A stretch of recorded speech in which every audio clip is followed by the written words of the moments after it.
സായി ഹോസ്റ്റലിൽ ആത്മഹത്യ ചെയ്ത വിദ്യാർത്ഥികളുടെ ബന്ധുക്കളുടെ മൊഴി പോലീസ് രേഖപ്പെടുത്തി. പെൺകുട്ടികൾ ഹോസ്റ്റലിൽ മാനസിക സമ്മർദ്ദം നേരിട്ടിരുന്നതായി ബന്ധുക്കൾ മൊഴി നൽകി.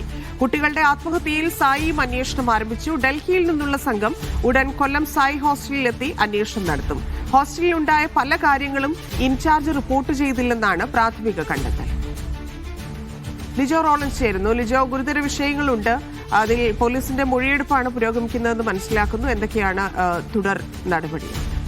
ധന്യ, കൊല്ലത്ത് ലാൽ ബഹദൂർ ശാസ്ത്രി സ്റ്റേഡിയത്തിന് സമീപത്തുള്ള സ്പോർട്സ് അതോറിറ്റി ഓഫ് ഇന്ത്യയുടെ ഹോസ്റ്റലിലാണ് ജനുവരി 15-ന് 2 കായിക താരങ്ങളെ മരിച്ച നിലയിൽ കണ്ടെത്തിയത്. ഒരാൾ +2-ലും ഒരാൾ 10ാം ക്ലാസ്സിലും പഠിക്കുകയാണ്. ഇവരുടെ മരണത്തിൽ ആദ്യമേ തന്നെ ദുരൂഹതയുണ്ട് എന്നുള്ള കാര്യമാണ് കുടുംബവും പല ആളുകളും ഒക്കെ പറഞ്ഞിരുന്നത്. അത് സാധൂകരിക്കുന്ന മൊഴിയും ആണ് ഇപ്പോൾ നൽകിയിരിക്കുന്നത്.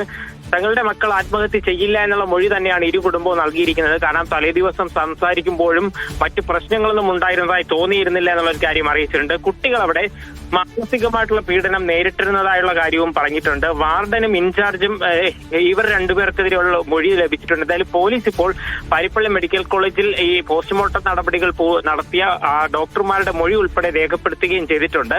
മറ്റു ചില നിർണായക വിവരങ്ങൾ കൂടി പോലീസിന് ലഭിച്ചിട്ടുണ്ട്. അതായത് ഇവരുടെ മരണത്തിന് കുറച്ച് ദിവസങ്ങൾക്ക് മുൻപ് ഹോസ്റ്റലിൽ പെൺകുട്ടികളുമായി ബന്ധപ്പെട്ട് ചില പ്രശ്നങ്ങൾ നടന്നിരുന്നു. പക്ഷെ അത് പുറത്ത് ഒരിടവും റിപ്പോർട്ട് ചെയ്യപ്പെട്ടില്ല. അതായത് സായിയുടെ ഉന്നത ഉദ്യോഗസ്ഥരുടെ അടുത്തോ പോലീസിലോ അല്ല എന്നുണ്ടെങ്കിൽ കുട്ടികളുടെ വീടുകളിലോ റിപ്പോർട്ട് ചെയ്യപ്പെട്ടില്ല. ആ സംഭവമാണ് ഈ മരണത്തിലേക്ക് വഴിവെച്ചെന്നുള്ള കാര്യമെല്ലാം ഇനി വിശദമായ പോസ്റ്റ്മോർട്ടം റിപ്പോർട്ടും ഫോറൻസിക് പരിശോധന ഫലവും പുറത്തു വന്നാൽ മാത്രമായിരിക്കും ലഭിക്കുക. അതിന്റെ അടിസ്ഥാനത്തിൽ ഒരുപക്ഷെ ഇൻചാർജിനെതിരെ കേസെടുക്കുന്ന നടപടികളിലേക്ക് കൂടി അന്വേഷണ സംഘം കടക്കാനുള്ള സാധ്യതയുമുണ്ട്. എന്തായാലും സായിയും ഇക്കാര്യത്തിൽ വിശദമായ അന്വേഷണം നടത്തുകയും ചെയ്യുന്നുണ്ട്.